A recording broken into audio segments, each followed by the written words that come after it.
Berikut contoh hoax pembuka satu kalimat dalam 3 baris untuk cerita kamu. Aku tidak pernah menyangka adikku akan datang dengan tubuh penuh luka.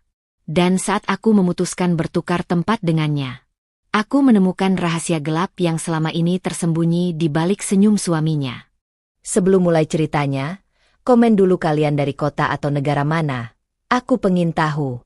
Jangan lupa like, subscribe, dan aktifkan lonceng, supaya channel ini makin berkembang. Pintu rumahku diketuk pelan, nyaris ragu. Aku sedang melipat cucian ketika suara itu datang lagi. 2 ketukan singkat, lalu jeda. Aku mengenali ritmenya sebelum pikiranku sempat bekerja. Saat pintu kubuka, Fanny berdiri di ambang, bahunya sedikit membungkuk, tas kecil menggantung tanpa tenaga di lengannya. Masuk, kataku cepat.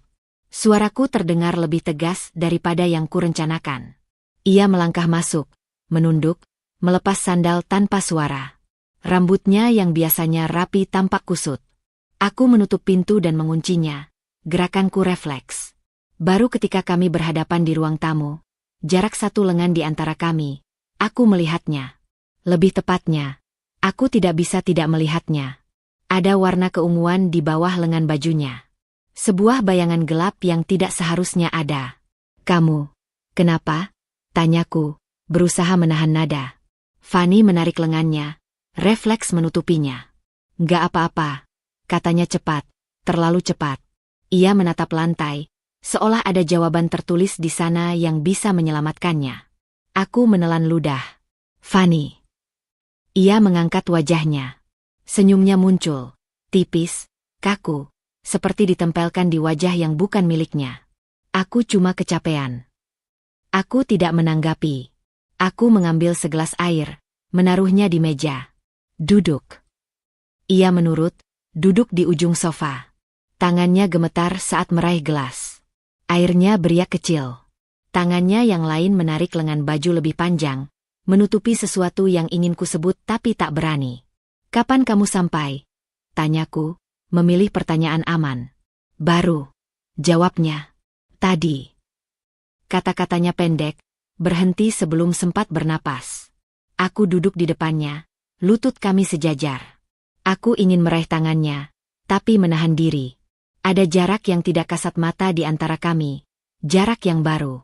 Kamu kelihatan kurus, kataku. Ia mengangkat bahu. Mungkin. Aku memandang wajahnya, mata yang dulu selalu cerah kini seperti tertutup kabut. Ada lingkaran gelap di bawahnya. Saat ia menggeser rambut dari dahinya, kilatan lain muncul di dekat pergelangan tangannya. Lebih kecil, tapi jelas. Aku menarik napas panjang. Boleh aku lihat? Tanyaku, suara rendah. Fanny menggeleng. Nanti. Nanti kapan? Ia terdiam. Detik-detik berjalan, dan ruang tamu terasa lebih sempit. Jam dinding berdetak terlalu keras. Aku berdiri, berjalan ke dapur, pura-pura mengambil tisu. Aku butuh bergerak agar pikiranku tidak meledak. Saat kembali, Fanny menatap foto lama di rak. Kami berdua, rambut dikuncir, kaos seragam, tersenyum lebar. Aku berdiri di sampingnya. Kamu ingat hari itu? Tanyaku. Ia mengangguk pelan. Kita hujan-hujanan. Kita pulang dengan sepatu basah, kataku. Dimarahi ibu. Senyumnya muncul sekilas, lalu menghilang. Iya. Aku meletakkan tisu di mejanya. Kalau jatuh, biasanya kamu cerita. Kalau terbentur, kamu marah-marah. Ini bukan kamu. Ia meneguk airnya sampai habis, meletakkan gelas dengan bunyi kecil. Aku baik-baik saja. Kamu di sini tanpa kabar, kataku. Kamu datang dengan luka yang kamu sembunyikan. Dan kamu bilang baik-baik saja. Ia menatapku, mata berkaca. Aku cuma mau istirahat. Aku mengangguk, mengalah untuk sementara. Kamar tamu siap. Ia berdiri, lalu berhenti. Vina. Iya. Jangan tanya dulu. Aku menatap punggungnya saat ia berjalan ke kamar. Pintu tertutup perlahan. Aku berdiri lama, mendengarkan keheningan. Ada sesuatu yang tertinggal di udara. Bau obat, mungkin, atau hanya imajinasiku yang terlalu tajam. Aku membersihkan dapur tanpa tujuan. Piring sudah bersih, meja sudah rapi, tapi tanganku terus bergerak. Pikiranku memutar ulang potongan-potongan kecil. Lengan yang ditarik, senyum yang tidak sampai mata, jawaban yang terlalu singkat. Aku mengingat kebiasaan Fanny, cara ia selalu bercerita, cara ia menertawakan hal remeh. Semua itu terasa jauh. Teleponku bergetar di meja. Nama yang muncul membuatku berhenti bernapas sesaat. Aku menatap layar, tidak langsung mengangkat. Getaran berhenti. Layar kembali gelap. Aku meletakkan ponsel terbalik, seolah itu bisa menutup kemungkinan. Beberapa menit kemudian, pintu kamar terbuka sedikit. Fanny berdiri di sana, memeluk bantal. Aku lapar, katanya lirih. Aku buatkan, jawabku cepat. Kami makan dengan tenang, terlalu tenang. Aku memperhatikan caranya memotong makanan. Pelan, hati-hati, seperti takut membuat suara. Ketika sendoknya terjatuh, ia tersentak. Napasnya tercekat sesaat sebelum ia tersenyum lagi. Maaf, katanya. Tidak apa-apa, kataku. Aku mengambil sendok cadangan. Jari kami hampir bersentuhan. Ia menarik tangannya. Aku ingin bertanya 1000 hal. Aku ingin menuntut jawaban. Tapi aku juga melihat ketakutan kecil di geraknya. Dan itu membuatku menahan diri. Setelah makan, ia kembali ke kamar. Aku membereskan meja, lalu berdiri di lorong, menatap pintu tertutup itu. Aku tidak tahu apa yang sebenarnya terjadi. Aku hanya tahu ada sesuatu yang salah. Dan perasaan itu, tajam, dingin, tidak mau pergi. Malam itu, aku mematikan lampu satu persatu, memastikan pintu terkunci, jendela tertutup. Saat berbaring, aku menatap langit-langit, mendengarkan napas rumah yang asing. Di kamar sebelah, ada rahasia yang belum mau keluar. Dan di dadaku, kegelisahan itu menetap, menunggu waktu untuk disebut dengan nama yang tepat. Aku terbangun oleh suara mesin mobil yang berhenti terlalu pelan di depan rumah. Pagi masih menggantung, udara dingin belum sepenuhnya pergi. Aku bangkit sebelum sempat berpikir, menyingkap tirai sedikit. Sebuah mobil hitam terparkir rapi, seperti selalu tahu di mana harus berhenti. Pintu terbuka. Seorang pria turun, kemeja disetrika halus, langkahnya tenang. Fanny muncul di ambang kamarnya. Dia datang, katanya lirih. Kamu nggak harus. Aku akan buka pintu, katanya cepat, lalu melangkah. Ada ketegangan di bahunya yang semalam belum sempat hilang. Aku mengikutinya, menjaga jarak setengah langkah di belakang. Ketukan terdengar, 2 kali, yakin, tidak ragu. Fanny membuka pintu. Senyum itu muncul seketika di wajah pria itu, simetris, tepat, seperti sudah dilatih. Pagi, katanya. Suaranya hangat, bahkan lembut. Aku khawatir. Aku berdiri di samping Fanny. Masuk, kataku, netral. Terima kasih, jawabnya, menatapku sejenak. Tatapan itu cepat, menilai, lalu kembali ke Fanny. Tangannya terulur. Kamu bikin aku panik. Aku cuma butuh istirahat, kata Fanny. Nada suaranya datar. Bagas mengangguk, memahami terlalu cepat. Tentu. Kamu selalu keras pada dirimu sendiri. Ia melangkah masuk, menutup pintu dengan hati-hati, seolah tak ingin mengganggu apapun. Aku bawa sup. Favoritmu. Ia menaruh wadah di meja, rapi. Gerakannya efisien, seperti kebiasaan. Aku memperhatikan caranya berdiri, sedikit di depan Fanny, sedikit menghalangi. Bukan sentuhan, hanya posisi. Kamu kelihatan pucat, katanya, mencondongkan badan. Kurang tidur. Fanny mengangguk. Sedikit. Makanya aku datang, katanya sambil tersenyum lagi. Biar kamu nggak lupa makan. Aku menyilangkan tangan. Kami sudah makan. Ia menoleh padaku, senyum tak berubah. Bagus. Aku lega. Lalu kembali ke Fanny. Kamu tahu aku cuma ingin yang terbaik. Fanny menggeser berat badannya dari satu kaki ke kaki lain. Jarinya meremas ujung bajunya. Aku ingat semalam, cara ia menutup lengannya, cara ia menarik tangan saat hampir bersentuhan. Ingatan itu menyelinap, singkat, seperti duri. Kamu lama nggak mengabariku, kata pria itu, nadanya tetap ringan. Aku sempat berpikir kamu marah. Tidak, jawab Fanny. Terlalu cepat. Syukurlah. Ia tertawa kecil, lalu menghela napas panjang. Aku ini orangnya cemas. Kamu tahu itu. Aku menyela. Nama saya Vina. Ia menoleh, seolah baru menyadari keberadaanku sepenuhnya. Bagas, katanya, mengulurkan tangan. Jabatannya ringan, hampir formal. Terima kasih sudah menjaga adikku. Adikku. Kata itu meluncur mulus, seolah menempatkan semua orang di posisi masing-masing. Aku melepaskan jabatannya lebih cepat dari yang seharusnya. Kami kembar, kataku. Ah. Ia tersenyum lagi. Pantas mirip. Matanya beralih ke Fanny. Aku selalu bilang kamu punya saudara yang perhatian. Fanny tidak menjawab. Ia menatap meja. Bagas duduk tanpa diminta, menyandarkan punggung dengan santai. Aku cuma sebentar. Kerjaan menunggu. Ia mengeluarkan ponsel, meletakkannya terbalik. Aku ingin memastikan kamu baik-baik saja. Aku baik, kata Fanny pelan. Tentu. Ia mengangguk, mengulang. Baik. Kata itu diucapkan seperti penutup, bukan pertanyaan. Aku mengamati wajahnya saat ia menatap Fanny, senyum di bibir, mata yang tidak sepenuhnya ikut tersenyum. Ada jeda kecil setiap kali Fanny berbicara, seolah ia menimbang sesuatu sebelum mengangguk. Kamu jatuh, ya? Tanyanya ringan. Fanny menegang. Iya. Di tangga. Ia tersenyum, seolah sudah tahu jawabannya. Di kamar mandi, jawab Fanny, mengubahnya. Ah. Bagas mengangguk pelan, tidak membetulkan, tidak memperdebatkan. Kamu memang ceroboh kalau capek. Aku melihat Fanny mengangguk, refleks. Gerakan kecil, hampir tak terlihat. Seperti kebiasaan lama. Vina, kata Bagas, menoleh padaku lagi. Aku harap kamu gak khawatir berlebihan.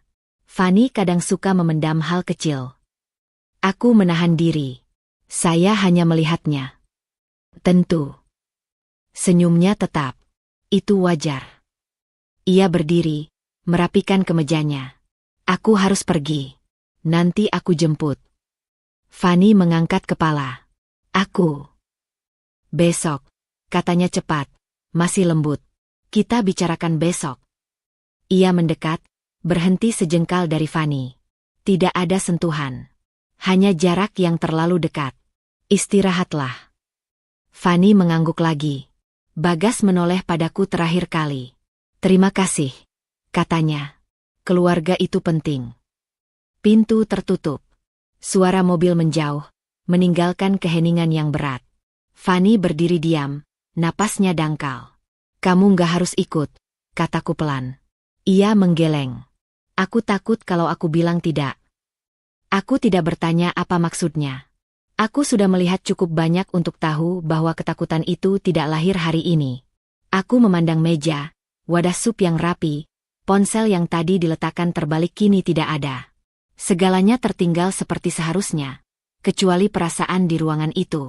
Aku menatap Fanny. Bahunya masih tegang, matanya menghindar. Senyum yang tadi menguasai ruangan kini pergi, meninggalkan bekas dingin. Ada terlalu banyak yang tidak selaras.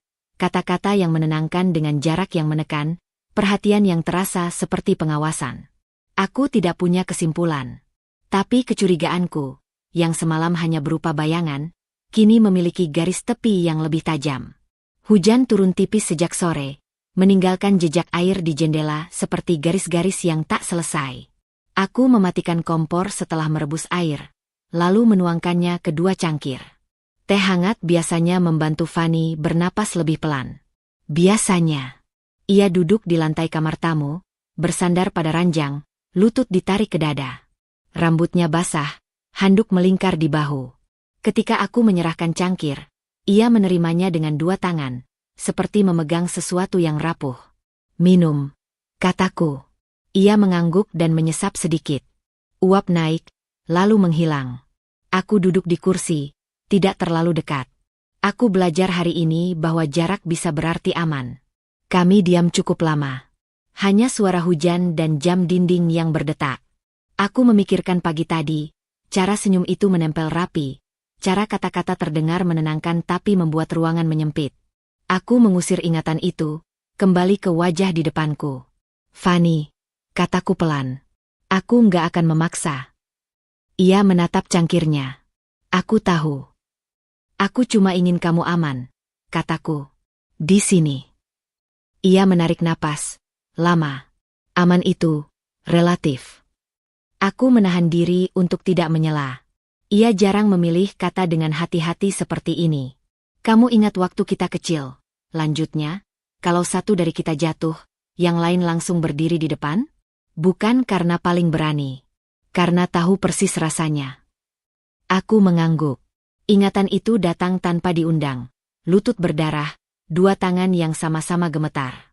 Ada hal-hal, katanya, berhenti, yang kalau diceritakan, rasanya seperti membuka pintu yang susah ditutup lagi. Kalau kamu tidak siap, kataku. Aku tidak bilang aku tidak siap, katanya cepat. Lalu lebih pelan, aku bilang aku takut. Aku memindahkan kursi sedikit lebih dekat. Takut apa? Ia mengangkat bahu. Kalau aku bilang, aku harus mengakui semuanya. Kalau aku mengakui, berarti aku mengubah banyak hal. Kamu tidak sendirian, kataku. Kata itu keluar begitu saja, tapi aku menahannya agar tidak terdengar seperti janji kosong. Ia tersenyum kecil. Kamu selalu begitu. Aku menunggu. Hujan semakin rapat. Ada aturan, katanya akhirnya. Tidak tertulis. Tentang jam, tentang cara bicara, tentang apa yang boleh dan tidak. Ia mengusap bibirnya dengan ibu jari. Kalau aku melanggar, suasana berubah. Berubah bagaimana? Ia menggeleng. Aku tidak mau masuk ke detail. Aku menghormatinya. Baik. Dia bisa sangat perhatian, katanya cepat, seolah takut aku salah paham. Dan orang-orang melihat itu. Mereka melihat yang rapi. Aku mengingat meja pagi tadi, sup favorit, ponsel terbalik. Rapi. Ulangku. Fanny mengangguk. Rapi. Kami diam lagi. Aku merasakan dorongan kuat untuk menyusun rencana, untuk melakukan sesuatu yang konkret. Dorongan itu membuatku gelisah. Aku punya ide, kataku, lalu menahan napas. Dan ini mungkin terdengar tidak normal. Ia menoleh, matanya sedikit membesar. Apa? Kita bertukar tempat. Kata-kata itu jatuh di antara kami. Berat. Hujan terdengar lebih jelas. Bertukar. Ia tertawa pendek, tidak yakin. Maksudmu? Maksudku, kamu tinggal di sini, kataku, perlahan, memilih tiap kata. Aku yang pulang ke sana. Ia menaruh cangkirnya di lantai. Tidak. Dengar dulu, kataku cepat. Aku tidak bilang ini mudah. Aku bilang ini memberi kita waktu. Waktu untuk apa? Suaranya naik sedikit. Untuk bernapas, kataku. Untuk melihat dari dekat tanpa kamu harus berada di tengahnya. Ia berdiri, mondar-mandir satu langkah. Itu gila. Mungkin, kataku jujur. Tapi kita kembar. Orang tidak akan curiga. Justru itu, katanya. Kalau ketahuan. Risikonya besar, kataku, memotong, mengangguk. Aku tahu. Ia berhenti di depanku. Kamu tidak tahu rasanya hidup dengan aturan-aturan itu. Kamu benar, kataku. Aku tidak tahu. Itulah masalahnya. Ia menutup wajahnya dengan kedua tangan. Napasnya terputus-putus. Aku tidak menyentuhnya. Aku menunggu sampai ia menurunkan tangan. Aku takut. Katanya, suara pecah. Takut kalau kamu masuk ke sana dan aku tidak bisa menarikmu keluar. Aku merasakan sesuatu menekan di dada. Aku juga takut, kataku. Takut kalau kamu kembali sebelum siap. Ia menatapku lama. Ada perhitungan di matanya, seperti sedang menimbang beban di dua tangan. Bagaimana kalau aku berubah pikiran? Tanyanya. Kita hentikan, kataku. Tidak ada paksaan. Bagaimana kalau dia curiga? Kita hati-hati, kataku. Kita buat batasan. Tidak lama. Bagaimana kalau... Aku akan keluar, kataku. Begitu kamu bilang. Ia menghela napas panjang. Kamu selalu ingin menanggung. Dan kamu selalu menahan, kataku lembut. Kami berdiri berhadapan. Aku melihat ketakutan, tapi juga sesuatu yang lain. Kelelahan yang ingin berhenti berpura-pura. Ini tidak akan memperbaiki semuanya, katanya. Aku tidak bilang begitu. Ini bisa memperburuk, katanya. Iya. Ia tertawa kecil, pahit. Kamu jujur sekali. Aku tidak ingin kamu merasa sendirian, kataku. Dan aku tidak ingin kamu kembali sebelum siap. Ia memejamkan mata. Saat membukanya, ada keputusan yang belum sempurna, tapi ada. Kita coba, katanya pelan. Sebentar. Aku mengangguk. Tidak ada senyum, tidak ada pelukan. Hanya kesepakatan yang berat.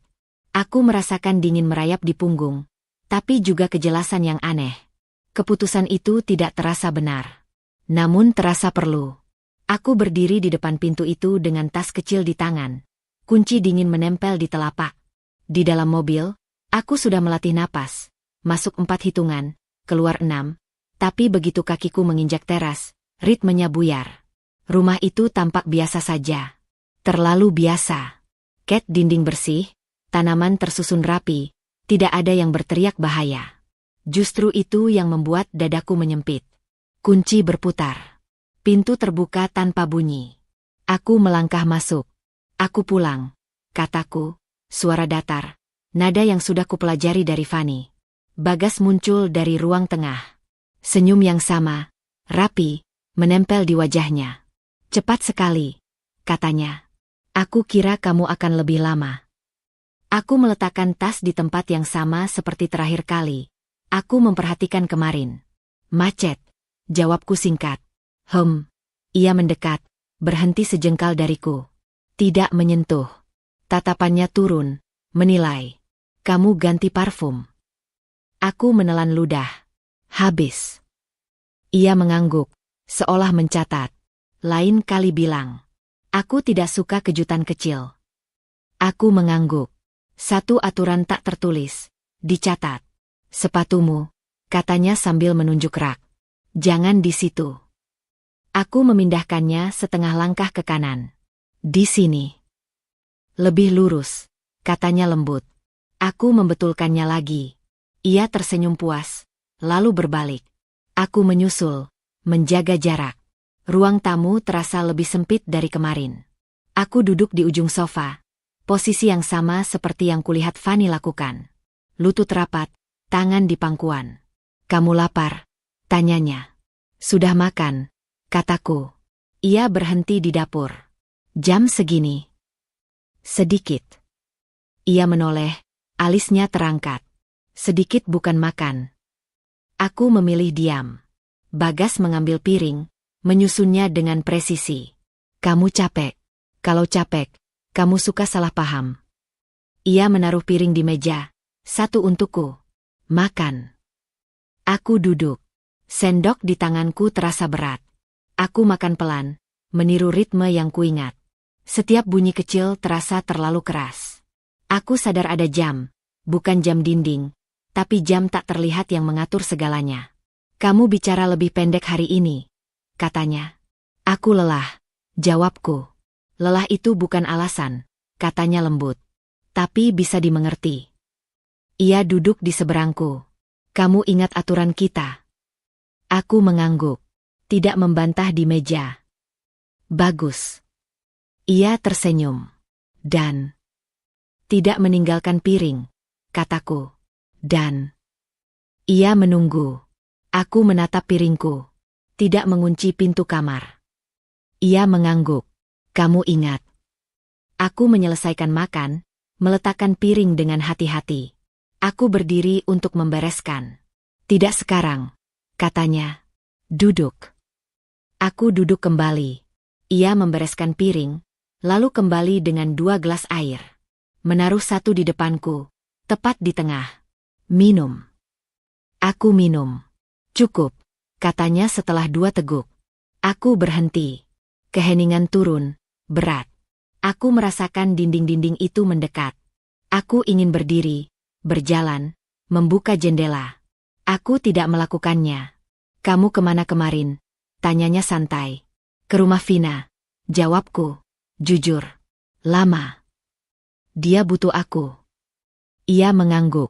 Dia selalu begitu. Lalu, ringan. Kamu tidak menceritakan semuanya. Aku menahan napas. Tidak ada yang perlu. Ia mencondongkan badan.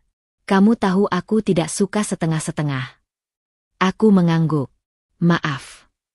Maaf itu kata yang besar. Katanya. Gunakan kalau perlu. Ia berdiri. Ikut aku. Aku bangkit dan mengikutinya ke kamar. Pintu terbuka. Kamar rapi. Terlalu rapi. Spray dirapikan tanpa lipatan salah. Lemari tertutup rapat. Ganti baju. Katanya. Kita tidur lebih awal. Aku membuka lemari. Baju-baju tersusun menurut warna. Aku mengambil yang biasa kupakai. Saat aku berbalik, ia berdiri di pintu. Itu bukan yang kanan, katanya. Aku berhenti. Yang ini. Bukan. Ia menunjuk rak atas. Yang itu. Aku mengambilnya. Baik. Aku ke kamar mandi. Pintu tidak terkunci. Aku ingat aturannya. Aku berganti cepat, menghindari cermin. Ketika keluar, ia menunggu di tepi ranjang. Kamu kelihatan berbeda, katanya. Aku menunduk. Mungkin karena capek.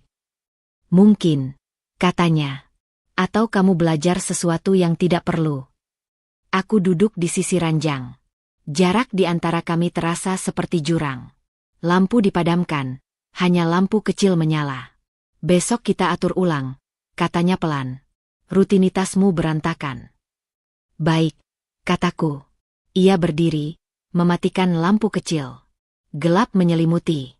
Aku mendengar langkahnya menjauh, lalu berhenti. Ada bunyi kecil. Klik. Aku menegakkan badan. Kamu mengunci pintu. Tidak, katanya dari balik gelap. Aku memindahkan kuncinya. Jantungku berdegup. Untuk apa? Supaya kamu tidak lupa, katanya tenang. Kunci itu membuatmu gelisah. Langkahnya pergi. Pintu kamar tertutup tanpa bunyi. Aku duduk di ranjang, napas pendek. Kamar terasa lebih kecil dari sebelumnya. Aku meraba sisi ranjang, memastikan keberadaanku sendiri.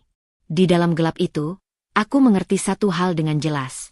Aturan-aturan ini tidak ditulis untuk diingat. Mereka ditulis untuk ditaati. Pagi datang tanpa benar-benar datang. Cahaya merayap tipis dari sela gorden, memantul di dinding yang terlalu rapi.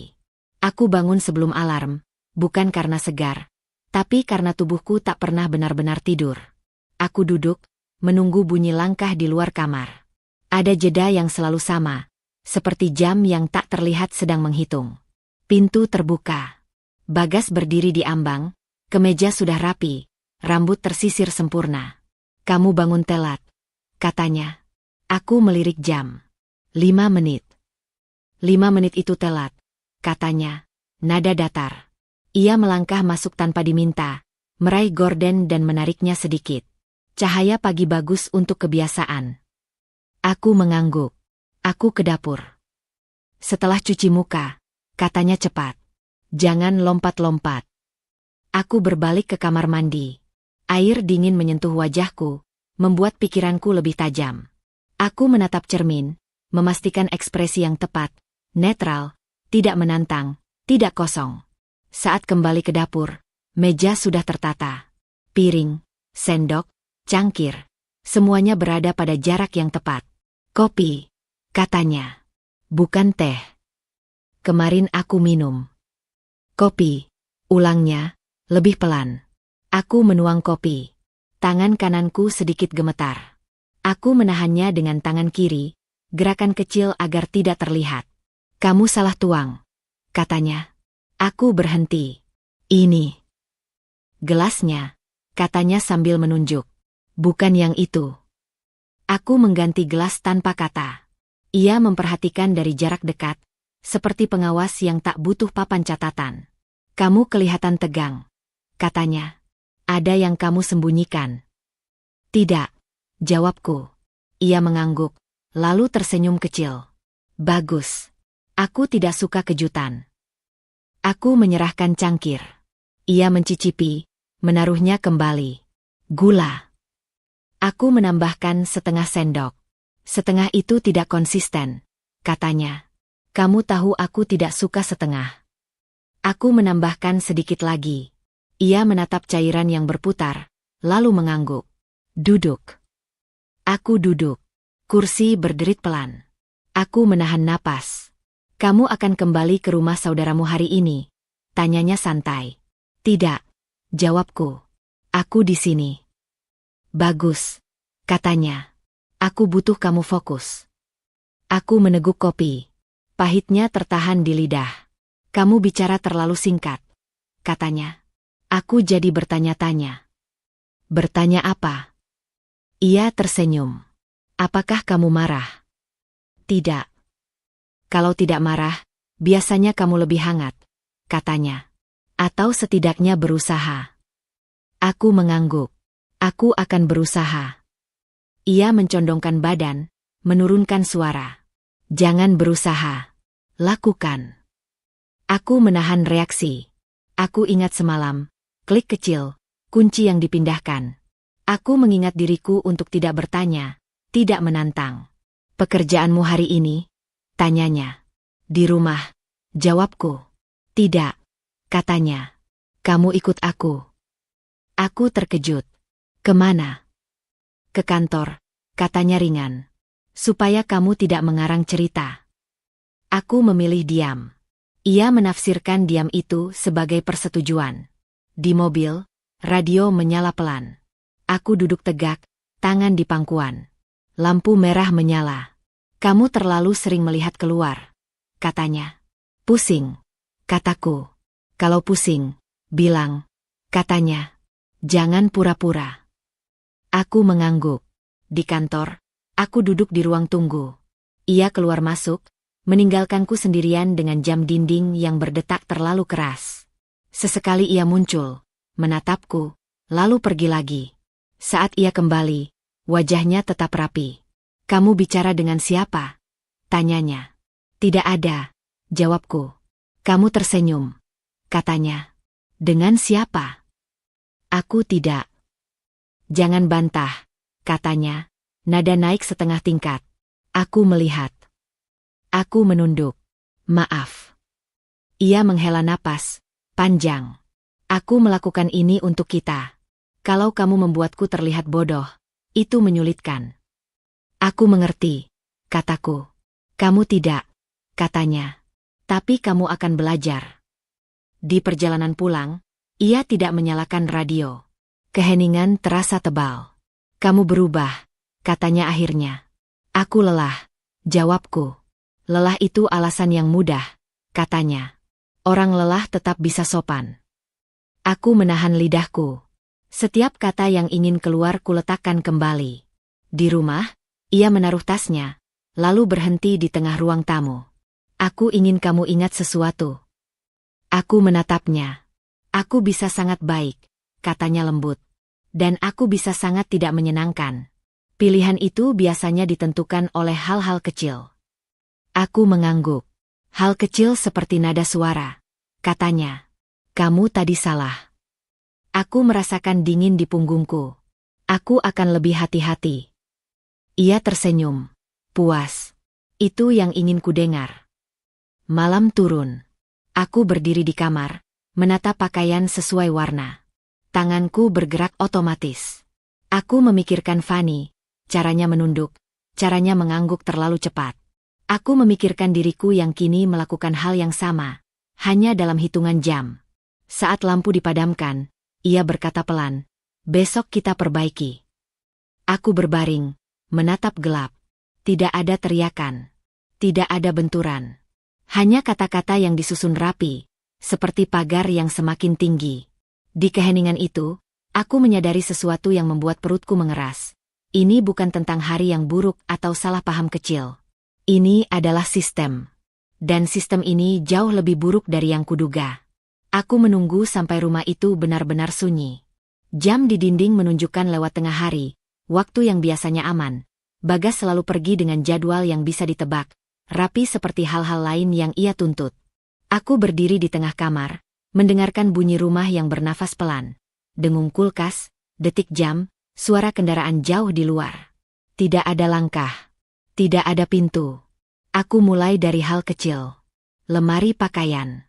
Baju-baju tersusun berdasarkan warna dan jenis. Tidak ada yang keluar dari garis. Aku menggeser satu persatu dengan hati-hati, memperhatikan sela-sela rak, saku, lipatan. Di balik tumpukan kaos lengan panjang, ada kantong kain kecil. Aku membukanya. Bukan barang berharga. Bukan surat cinta. Hanya beberapa lembar kertas terlipat rapi. Catatan belanja. Tanggal-tanggal yang ditulis dengan pulpen berbeda. Beberapa dicoret. Di salah satu sudut, ada catatan kecil. Ingat jam 7. Tulisan itu mirip tulisan Fanny. Aku tahu lekukannya. Aku menahan napas. Ini bukan bukti apa-apa. Ini kebiasaan. Tapi kebiasaan juga bisa berbicara. Aku memindahkan tumpukan baju lebih dalam. Di dasar lemari, aku menemukan kotak plastik transparan. Tidak terkunci. Di dalamnya ada obat pereda nyeri, salep, perban kecil. Beberapa sudah kosong.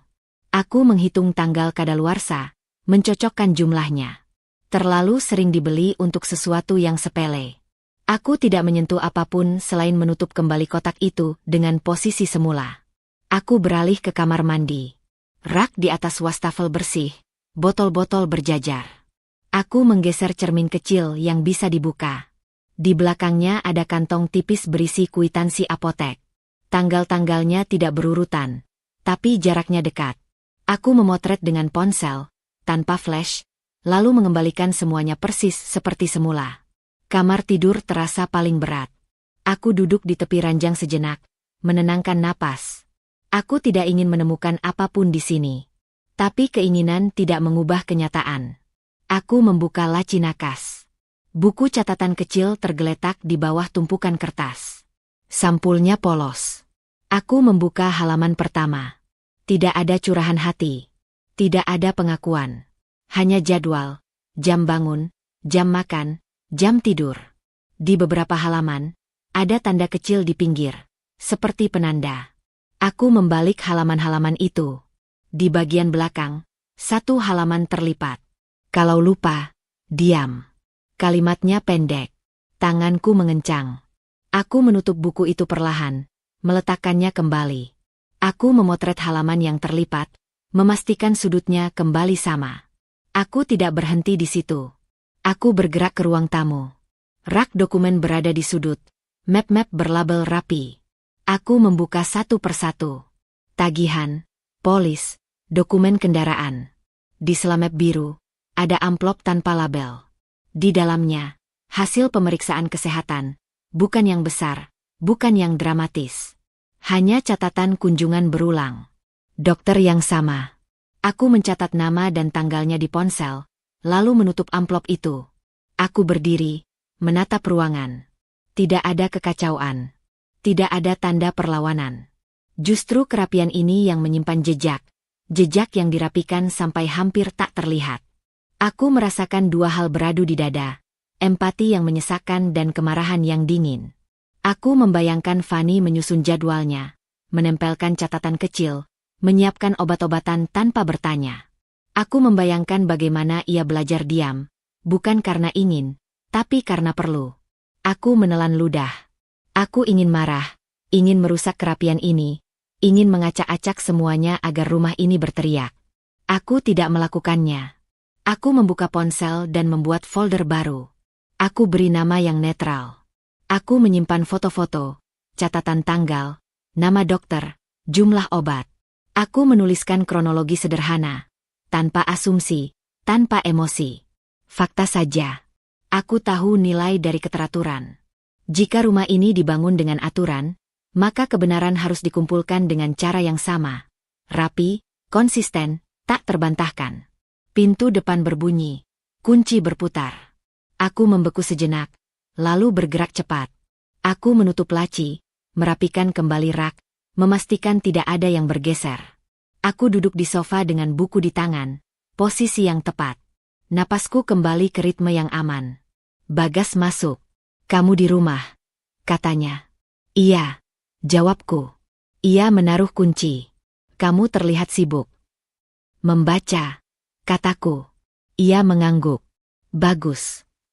Ia tidak curiga. Atau mungkin ia terlalu yakin pada sistemnya. Aku menatap halaman buku tanpa melihat isinya. Di kepalaku, potongan-potongan itu tersusun menjadi garis yang jelas. Tidak cukup untuk menuduh. Cukup untuk memahami. Malam datang. Aku kembali ke kamar, menutup pintu tanpa mengunci. Aku duduk di ranjang, membuka ponsel sekali lagi, meninjau folder itu. Aku menambahkan catatan terakhir. "Lanjutkan." Kata itu bukan perayaan. Itu pengingat. Aku mematikan layar. Di dalam gelap, empati dan kemarahan berhenti saling menarik. Mereka berdiri berdampingan, memberi arah. Aku tidak tahu berapa lama aku harus bertahan di rumah ini.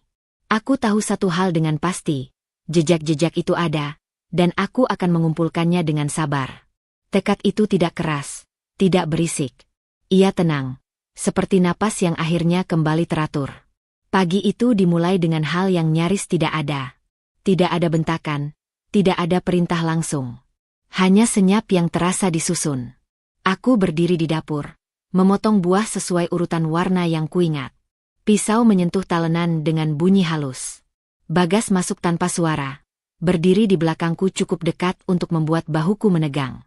"Kamu salah potong," katanya ringan. Aku berhenti. "Bagian mana?" "Yang ini." Ia menunjuk potongan apel yang menurutku baik-baik saja. "Terlalu tebal." Aku menggeser potongan itu, memotong ulang. "Begini." Ia mengangguk, lalu tersenyum. "Kamu memang cepat belajar." Kalimat itu terdengar seperti pujian. Tapi ada nada lain yang tertinggal, tipis. Aku menaruh buah di mangkuk, menatanya rapi. "Kamu kelihatan lebih tenang hari ini," katanya sambil duduk. "Kemarin kamu terlalu sensitif." "Aku tidak merasa begitu," jawabku. Ia menoleh, alisnya terangkat. "Masa? Kamu ingat kamu mendesah waktu aku bicara?" Aku mengingat kembali. Aku mengingat diriku menelan napas, bukan mendesah. "Mungkin kamu salah dengar." Ia tersenyum kecil. "Atau kamu lupa?" Kata itu jatuh pelan, tapi tepat. Aku memilih diam. "Kopi?" tanyaku. "Teh," katanya. "Kamu selalu lupa." Aku berhenti sejenak. "Kamu bilang kopi kemarin." Ia menatapku lama, lalu tertawa pendek. "Tidak. Aku selalu minum teh pagi." Aku merasakan lantai seperti bergeser setengah inci. Aku mengangguk, menuang teh. Air mendidih mengeluarkan uap, mengaburkan pandanganku sejenak. "Kamu terlalu banyak berpikir," katanya. "Itu tidak baik." Aku meletakkan cangkir di depannya. "Aku hanya mencoba tepat." "Justru itu," katanya. "Kalau kamu rileks, kamu tidak akan salah ingat." Ia menyesap teh. Manisnya pas. Aku menahan napas yang baru kusadari kutahan. Kami duduk berhadapan. Jam dinding berdetak. Ia menatap ponselnya, lalu menghela napas. "Aku dapat pesan dari ibumu." Aku mengangkat kepala. "Ibu?" "Iya." Ia mengangguk. "Dia bilang kamu sering khawatir berlebihan sejak kecil." Aku menatapnya. "Kamu bicara dengan ibuku?" "Beberapa kali," katanya santai. "Aku ingin mengerti kamu." Ada sesuatu yang dingin menyusup. Dia tidak bilang itu. Ia mengangkat bahu. "Mungkin kamu tidak ingat." Aku ingin mengatakan banyak hal. Aku memilih satu. "Kapan kamu bicara dengannya?" "Lama," katanya. "Sebelum kamu datang ke sini." Aku mengangguk pelan. Di dalam kepala, aku menandai kata lama sebagai kabur. "Kamu sering membuat hal kecil jadi besar," lanjutnya. "Itu melelahkan." Aku tidak. Ia mengangkat tangan, menghentikan. "Ini bukan tuduhan. Ini pengamatan." Aku menunduk, memandangi tanganku. Aku ingat folder di ponselku, catatan yang rapi. Aku memegang fakta itu seperti jangkar. Kemarin, katanya, kamu bilang pintu kamar tidak boleh dikunci. Tapi kamu menutupnya terlalu rapat. Aku hanya... Ini contohnya, katanya. Kamu selalu punya alasan. Aku menelan ludah. Aku berusaha mengikuti. Usaha itu terlihat, katanya. Tapi niatmu sering tidak sejalan dengan tindakan. Ia berdiri, berjalan ke ruang tamu. Aku mengikutinya dengan mata. Kamu tahu, katanya sambil merapikan bantal, kalau kamu jujur pada dirimu sendiri, semuanya akan lebih mudah. Apa maksudmu? Tanyaku. Ia menoleh. Bahwa kamu sedang marah. Aku menggeleng. Tidak. Kamu marah karena kamu tidak memegang kendali, katanya lembut. Itu manusiawi. Aku merasakan denyut di pelipis. Aku tidak mencari kendali. Semua orang mencarinya, katanya. Kamu hanya tidak mengaku. Aku duduk. Aku hanya ingin tenang. Tenang datang dari kepatuhan, katanya. Kamu tahu itu. Aku mengangkat kepala. Aku tidak yakin. Ia mendekat, berhenti di depanku. Lihat aku, katanya. Aku menatapnya. Kamu aman di sini, katanya. Selama kamu tidak melawan hal-hal kecil. Hal kecil seperti apa? Tanyaku. Seperti nada, katanya. Seperti tatapan. Seperti mengingat sesuatu dengan caramu sendiri. Aku menarik napas. Mengapa caraku salah? Ia tersenyum, hampir sedih. Karena caramu membuatmu gelisah. Aku terdiam. Ada bagian kecil dalam diriku yang ingin setuju, hanya agar percakapan ini berhenti. Coba ingat, katanya. Kemarin kamu bilang kamu tidak menyentuh laci. Tapi aku menemukan lacinya tidak sejajar. Aku membeku. Aku tidak. Tenang, katanya cepat. Aku tidak menyalahkan. Kamu menyalahkan, kataku. Suara hampir tak terdengar. Ia menggeleng. Aku membantu. Aku menatap lantai. Aku mengingat tanganku yang hati-hati, posisi yang ku kembalikan persis. Apakah aku salah? Apakah ada yang bergeser tanpa kusadari? Kamu lelah, katanya. Kalau lelah, ingatanmu bisa bermain. Kata bermain itu membuat dadaku sesak. Beristirahatlah, katanya. Aku akan mengurus sisanya. Ia berjalan menjauh. Aku duduk sendirian, mendengar langkahnya menghilang. Kepalaku penuh suara-suara kecil, saling tumpang tindih. Aku membuka ponsel di saku, memastikan folder itu ada. Ada. Foto-foto itu nyata.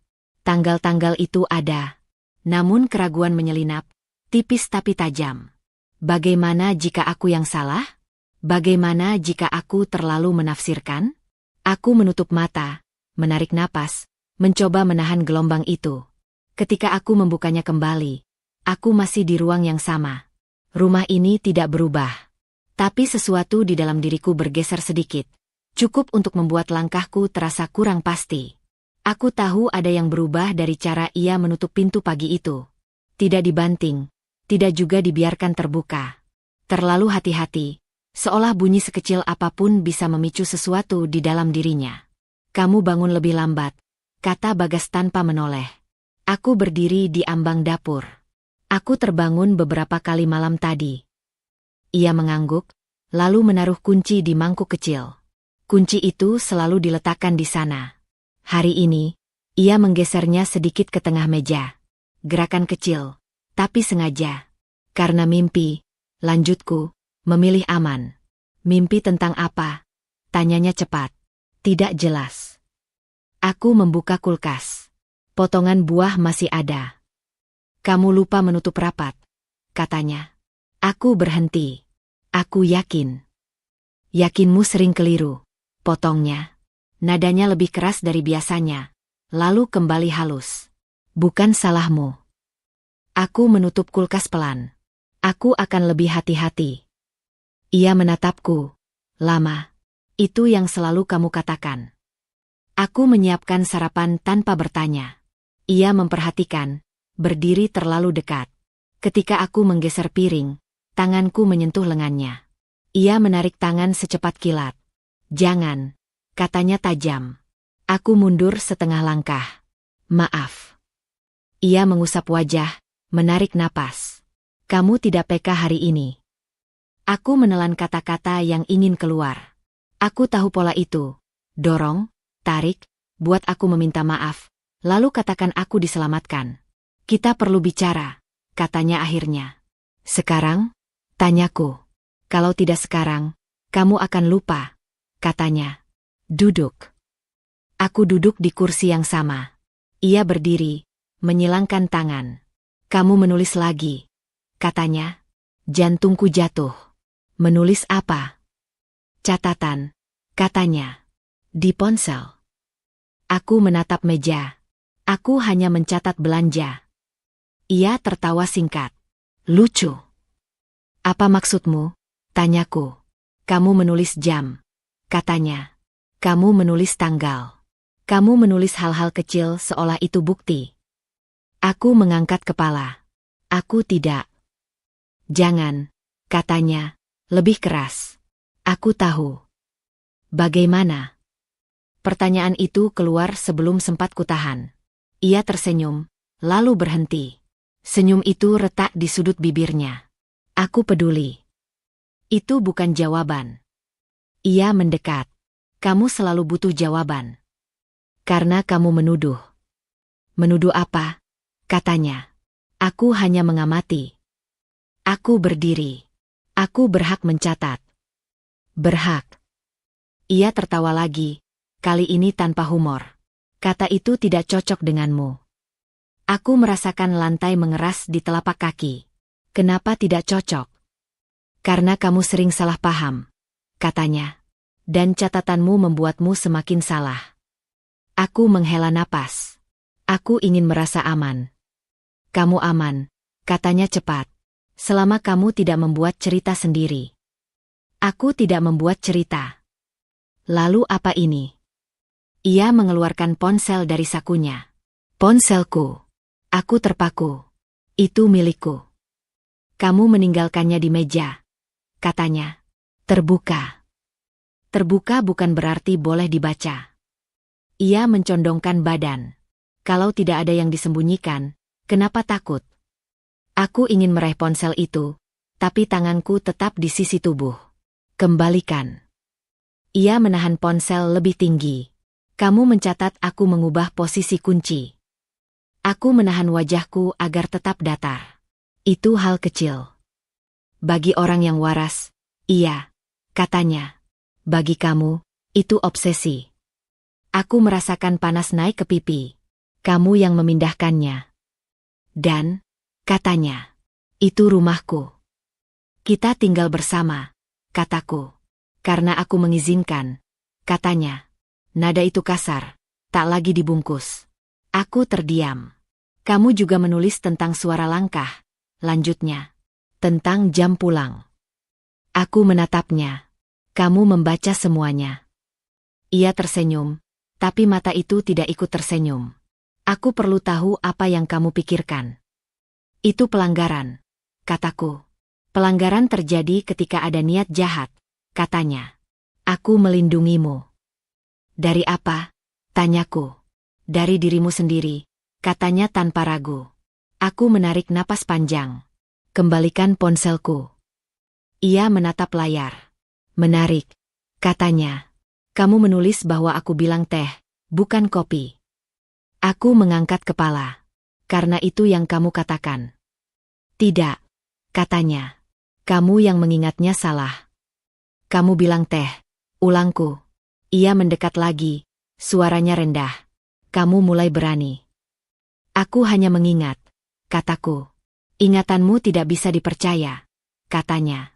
"Buktinya kamu menulis seolah aku ancaman." Aku menggeleng. "Aku tidak menulis itu." Ia mengetuk layar. Kata, tekanan, ada. Aku terdiam. "Kata itu memang ada. Kamu lihat," katanya. "Kamu membesar-besarkan." Aku merasakan sesuatu runtuh. Bukan marah, bukan takut, kejelasan yang pahit. Kamu tidak menyangkal membaca. Ia berhenti. Untuk pertama kalinya, ia tidak segera menjawab. Aku bertanya, kataku. Kamu tidak menyangkal. Wajahnya mengeras. Aku berhak tahu. Itu kesalahan, kataku pelan. Ia tersenyum tipis, lalu ponsel itu diletakkan di meja. Layar masih menyala. Kesalahanmu adalah menulis. Aku menatap layar itu. Ada baris yang tidak seharusnya ia tahu. Ada jam yang kusebutkan dengan tepat. Kamu tahu jam itu, kataku. Ia menoleh. Apa? Jam ketika kamu pulang malam, kataku. Kamu tahu karena kamu membacanya. Ia terdiam lagi. Detik berjalan. Topeng itu retak. Jelas sekarang. Aku pulang tepat waktu, katanya akhirnya. Kemarin kamu bilang lembur. Kataku. Kamu yang salah dengar. Katanya cepat. Tidak, kataku. Kamu baru saja membuktikan kamu membaca catatanku. Dan sekarang kamu menyangkalnya. Ia membuka mulut, menutupnya. Wajahnya memerah. Kesalahan itu kecil di mata orang lain. Bagiku, itu fatal.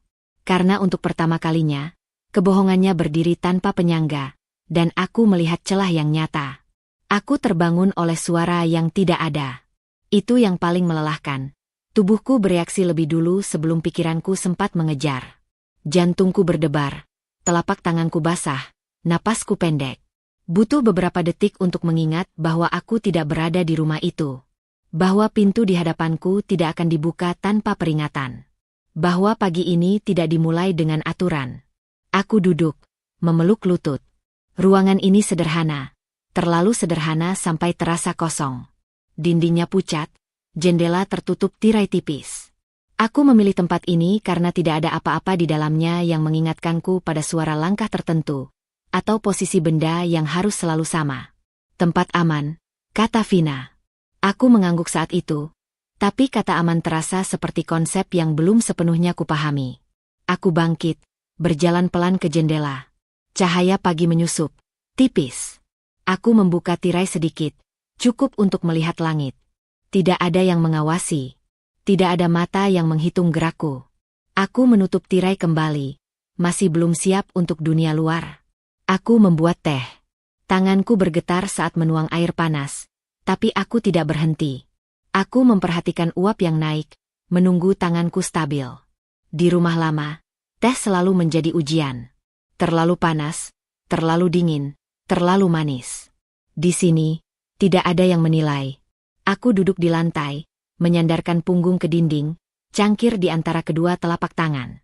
Aku mencoba mengingat kapan terakhir kali aku duduk seperti ini tanpa merasa bersalah. Rasa bersalah itu datang tanpa diundang. Ia selalu datang. Tentang Vina. Tentang wajahnya yang berusaha tenang saat aku akhirnya bicara. Setengah-setengah, patah-patah. Aku mengatakan cukup untuk membuatnya khawatir. Tapi tidak cukup untuk menghentikannya. Aku membiarkannya mengambil tempatku. Aku membiarkannya masuk ke ruang yang selama ini kuterima sebagai takdir. Aku baik-baik saja. Gumamku, seperti kebiasaan lama. Kata-kata itu terasa asing di ruangan ini. Aku meneguk teh. Rasanya biasa. Tidak ada yang salah. Tidak ada yang perlu diperbaiki. Kesederhanaan itu membuat mataku panas. Aku menutupnya, membiarkan air mata datang tanpa suara. Aku tidak tahu berapa lama aku menangis. Di rumah lama, menangis harus cepat, harus sunyi, harus selesai sebelum ada yang bertanya kenapa dengan nada yang menyalahkan. Di sini, tidak ada pertanyaan. Aku bangkit lagi, kali ini lebih mantap. Aku berjalan ke meja kecil, membuka tas. Di dalamnya ada pakaian seadanya, dompet, dan ponsel yang lama kusimpan mati. Aku menatap ponsel itu. Menghidupkannya terasa seperti mengundang dunia masuk, dan dunia seringkali tidak ramah. Tapi aku tahu Vina akan menunggu kabar. Ia selalu menunggu. Aku menyalakan ponsel. Layar menyala, sunyi. Tidak ada pesan baru. Aku menghela napas, lega dan takut bersamaan. Aku mengetik, menghapus, mengetik lagi. Kata-kata berkelahi di kepalaku. Aku aman. Terlalu singkat. Aku minta maaf. Terlalu berat. Aku menulis pelan. Aku di tempat yang kamu sebutkan. Aku tidak apa-apa. Aku menatap kalimat itu lama, lalu menambahkan satu kata lagi sebelum mengirim. Sekarang.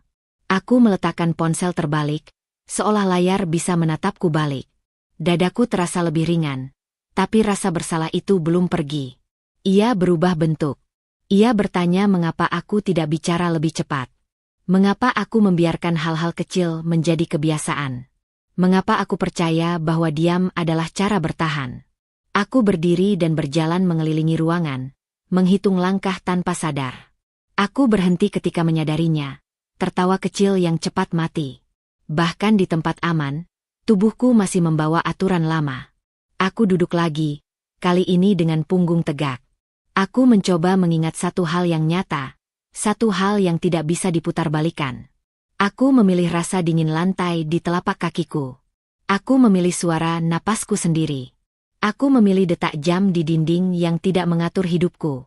Aku berpikir tentang Vina. Tentang caranya mendengarkan tanpa memotong. Tentang matanya yang menahan marah demi aku. Rasa bersalah itu berubah menjadi sesuatu yang lain. Tekad yang masih rapuh, tapi ada. Aku tidak ingin keberaniannya menjadi sia-sia. Aku tidak ingin terus menjadi bayangan dari diriku sendiri.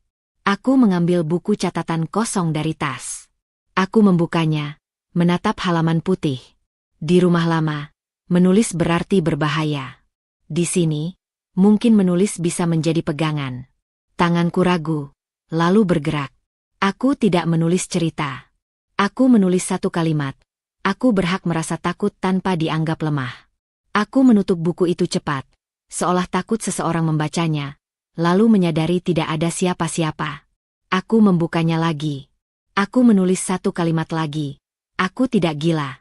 Kata-kata itu sederhana, hampir memalukan. Tapi saat ku baca ulang, dadaku mengembang. Ada keberanian kecil di sana, bukan teriak, bukan perlawanan besar. Hanya pengakuan pada diri sendiri. Ponselku bergetar. Pesan masuk. Aku membacanya tanpa menahan napas kali ini. Aku tidak membalas segera. Aku meletakkan ponsel di samping buku catatan, berdampingan.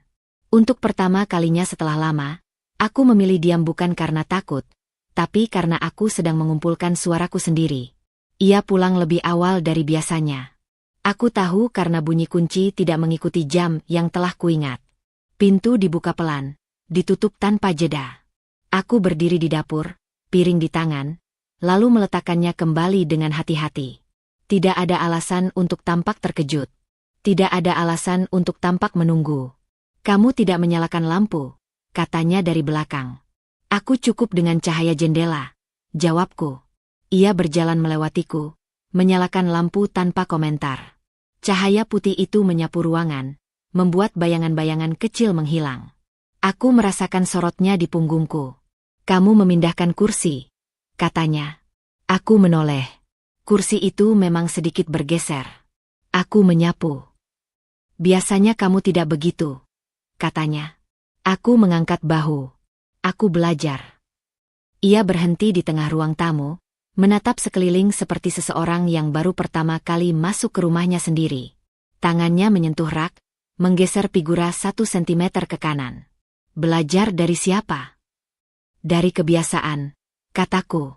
Ia tersenyum tipis. Kebiasaanmu sering berubah. Aku mengeringkan tangan dengan lep. Apa ada yang kamu cari? Ia menoleh cepat. Kenapa? Karena kamu berkeliling, kataku. Seperti menghitung. Ia tertawa kecil, tanpa tawa di matanya. Kamu PK hari ini. Aku tidak menjawab. Aku memusatkan perhatian pada napasku. Kita perlu bicara, katanya, lalu duduk. Ia menepuk sofa di sebelahnya, bukan undangan, lebih seperti perintah yang dibungkus sopan. Aku duduk dengan jarak yang ia tentukan dengan pandangannya. Kamu menghubungi kakakmu, katanya. Kalimat itu jatuh tanpa penekanan. Aku menjaga wajahku tetap kosong. Aku tidak. Ia mengangguk pelan. Menarik. Kenapa? Tanyaku. Karena ponselmu mati lebih sering, katanya. Biasanya kamu menyalakannya sebelum tidur. Aku menelan ludah. Aku mencoba tidur lebih cepat. Dan kamu menghapus beberapa riwayat, katanya. Itu kebiasaan baru. Aku membersihkan memori, kataku. Ia menyandarkan punggung, mengamati. Kamu tidak pernah peduli memori. Aku menggeser tangan di pangkuan. Orang berubah. Benar, katanya. Tapi perubahanmu tidak sinkron. Apa maksudmu? Kamu lebih rapi, katanya. Lebih tenang. Lebih berani bertanya. Aku menatapnya. Itu buruk. Bukan, katanya. Hanya aneh. Ia berdiri, berjalan ke jendela, membuka tirai sedikit. Cahaya sore masuk, memantul di lantai. Aku bertanya-tanya, katanya pelan, apa yang membuatmu berbeda? Aku berdiri juga, menjaga jarak. Aku ingin lebih baik. Untuk siapa? Tanyanya. Untuk kita, jawabku. Ia berbalik, menatap tajam. Kamu jarang bilang, kita. Aku menahan diri agar tidak mengoreksi. Aku belajar. Ia mendekat, berhenti tepat di depanku. Tidak menyentuh. Kamu belajar dari mana? Aku mengangkat mata. Dari kesalahan. Kesalahan siapa? Tanyanya. Kesalahanku, kataku cepat. Ia tersenyum lagi. Bagus. Ia mengambil ponselnya, mengetuk layar.